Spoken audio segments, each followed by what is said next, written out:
Hello and welcome to the Wargame Explorer. My name is Rob Wells. It has been a long time since I have had a video out and I am excited to be back.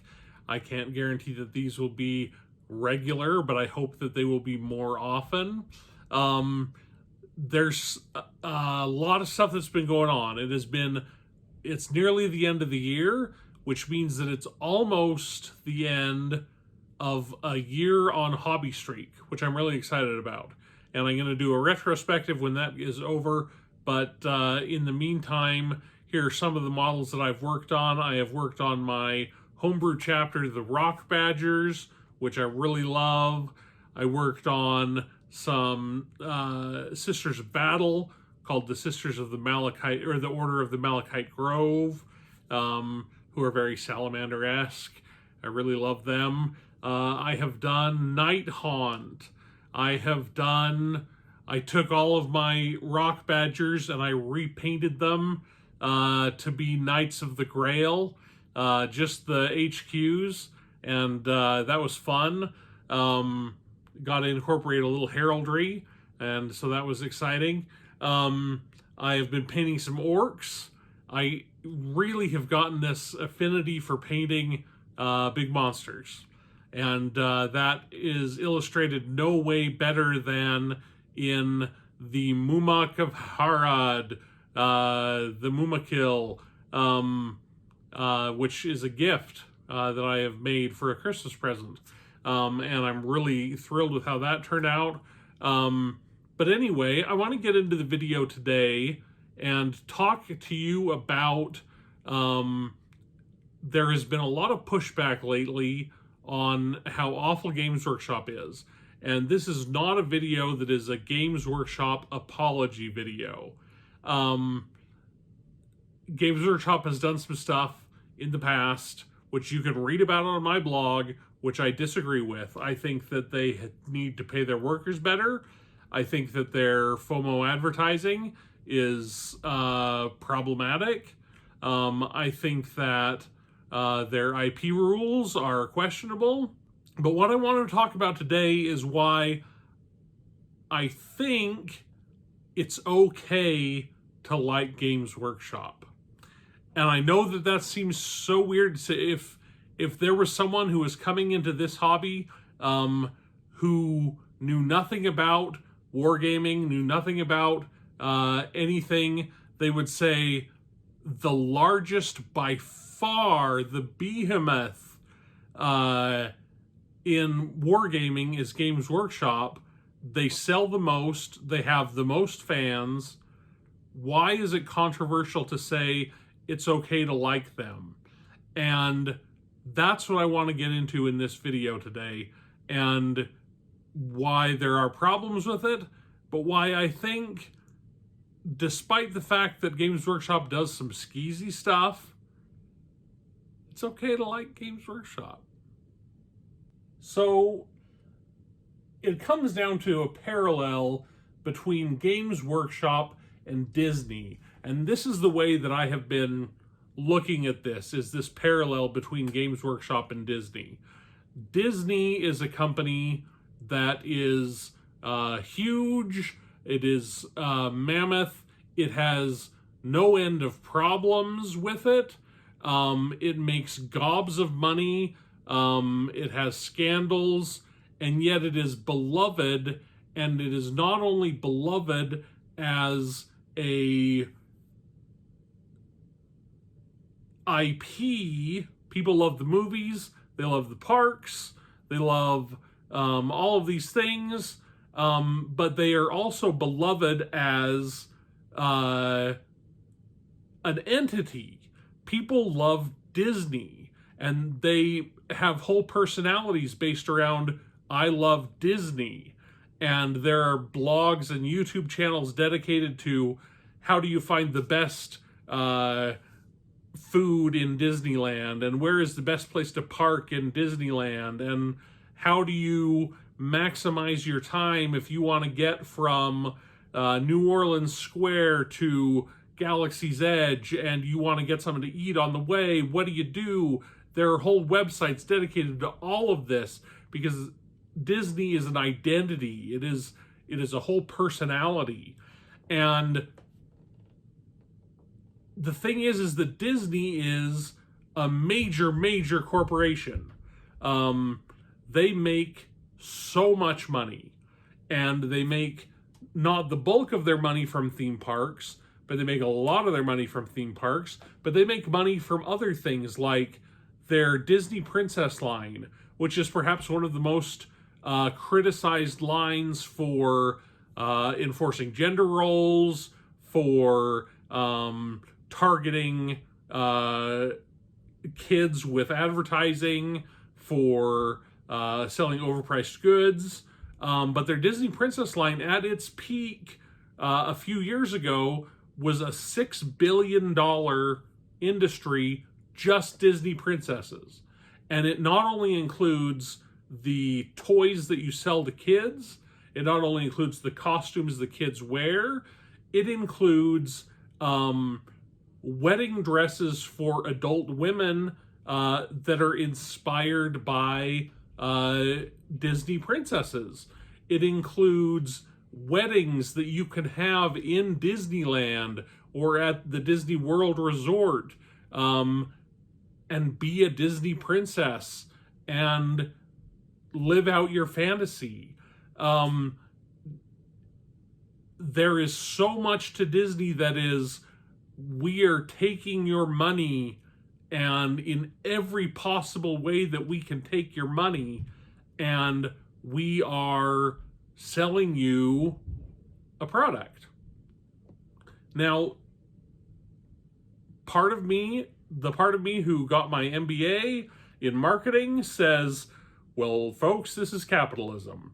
And if someone is selling you a product, they can charge whatever they want for the product, and everything is worth what the market will pay for it. That is how you determine value, is what the market will pay for a product. And to some extent, that is true. Games Workshop is operating under exactly the same core principle, that everything is worth what the customer will pay for it. And right now, the customer is paying for things that are priced really high. Just like people are paying for things at Disney World that are priced really high. It's something that people just bank up their money and save and save and save to go to Disney World.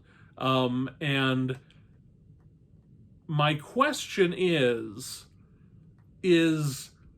Disney, and the fact that people are so obsessed with Disney, and we kind of say, well, it's Disney, we give them a pass for being in love with Disney because Disney is childhood, and Disney is fun at the movie theater, and Disney is enjoyable family vacations, and Disney are thrill rides and experiences that you can only get interacting with characters.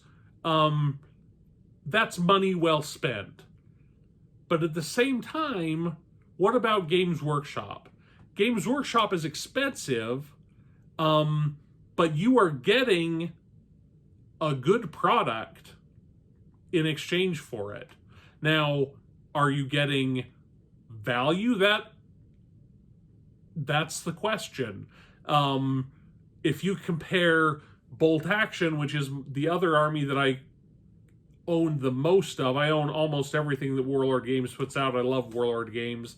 I could buy a box of 30 or 36 U.S. infantry, and that box will be $30 or $35. I could buy a box of 10 Space Marine intercessors for $51. And so obviously 30 intercessors would be $150 versus $30. Now you get into the question of IP. Bolt Action doesn't own the IP of World War II. Nobody does. So they don't have to pay for the IP. And they don't have to pay for lore. The lore is history books. And when they want to delve into the lore, they go to the library and they crack open some books and they look at some pictures. Games Workshop develops their own lore. They have their own artists who are creating things out of their imagination. But ultimately, people are willing to pay it. And I don't mean that in that some sucker on the street doesn't know any better, and so they spend $51 on a box of Primaris Intercessors. But Games Workshop is just coming off of their best year ever, over 360 million pounds in overall revenue. Their stock price was at the highest. It has dipped a little bit, which some people have said is because of the boycott. It might very well be because of the boycott. I don't think the boycott has legs, and I don't think that Games Workshop's long-term prospects are really going down. They may change a few things here and there, but the question is, because it's expensive, is it bad? And I am of the opinion that just because something is expensive doesn't mean that it is a bad thing. Lots of things are expensive. People who take trips to Europe and do that trip to Scotland, is that considered wasteful and giving in to the man because you are spending all of your money on a trip to Scotland and putting all your money in the pockets of tourist traps? No, it's considered a fun vacation, and it's considered exotic and enlightening and culturally interesting. So spending money on the things that you love is not a bad thing. The question is, do they have the full picture of what they're getting? When someone walks into a Games Workshop store and they are pressured by the high-pressure salespeople, which I have been playing Games Workshop games for 30 years. I know what it's like to go into a Games Workshop store, know exactly what I'm looking for, and yet still feel pressure from the salesman to buy, or get out. That's just the way that they operate, although I would argue it's the way that retail operates. I don't think it's the way that Games Workshop exclusively operates. Games Workshop is a retail company, and they want you either spending money or leaving. And they don't want people shoplifting, and they don't want people hanging around for good or ill. I think there are problems with that. I think a lot of people got into the hobby because they would spend their whole day at Games Workshop stores as kids, and they would paint a little bit, and they would play some games a little bit, and they grew to love Games Workshop. And yet now the marketing practices seem to be spend money or we'll hustle you out the door. That's a problem, and I'm not saying the Games Workshop doesn't have problems. But let's look at the problems. Let's look at scandals. Okay, Games Workshop doesn't pay its employees very well. We've seen that in articles that have come out, that it's not even so much a living wage. There was a whistleblower who came out who had worked writing rules for specialty games like Adeptus Titanicus and Necromunda, and was making a pittance. But on the other hand, Disney, who we love, the average pay of a character actor, of the person who's playing Cinderella, is $12 an hour. And you would think this person is interacting with people all day in the hot sun in a costume and makeup, and they have to be exactly spot on in their acting and personality, and we're paying them $12 an hour, and that doesn't seem right. So there's problems there. There are other scandals. There are ethics scandals. Disney has had manufacturing issues where they are buying stuff from sweatshops. That's a problem. Disney has had problems with There was an alligator who ate a toddler at the Grand Floridian Resort. You can hear my dog barking in the background in agreement. There are, at Disney's Animal Kingdom, 29 animals died in an investigation. Disney's got a lot of scandals. There are all these scandals that Games Workshop comes out with, and yet it is okay to love Disney, and yet for me to say it's okay to like Games Workshop seems almost like heresy, even within the community of people who like wargaming and who buy Wargame and buy Space Marines and who buy Sisters of Battle. It almost feels like heresy for me to say Games Workshop isn't so bad. And I find that weird. I find it wrong.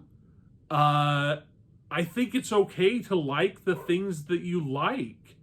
I think it's okay to enjoy your hobby and to enjoy what you do and to have fun with what you have fun with. Now, obviously, Games Workshop is a premium product, and it is selling to people who have money, and they are possibly stretching the budgets of people who can't quite afford it.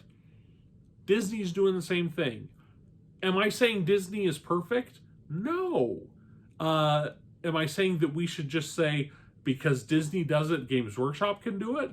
No. But what I am saying is it's okay to love Disney. It's okay to love Games Workshop too. Anyway, that's about all that I have to say on this matter.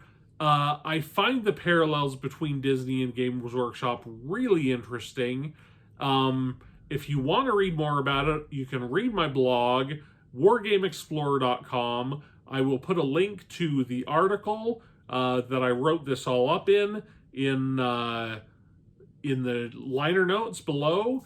Also, if you would like to be a Patreon of this channel, and of course share and subscribe and hit the little bell. I don't know why people say to hit the little bell, because I have never once in my life paid one bit of attention to that little bell ringing.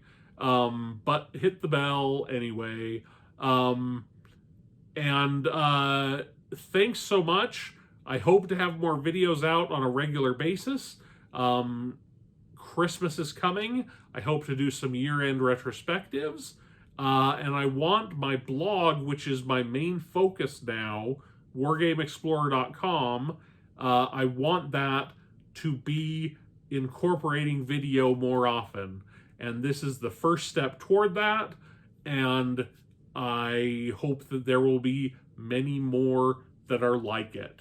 So thanks for watching. My patrons are here. They are terrific. I appreciate them. If you'd like to support it, you are more than welcome to do so. There are minimal perks, but there are perks. You feel good. Anyway, thanks for watching. I'll see you next time.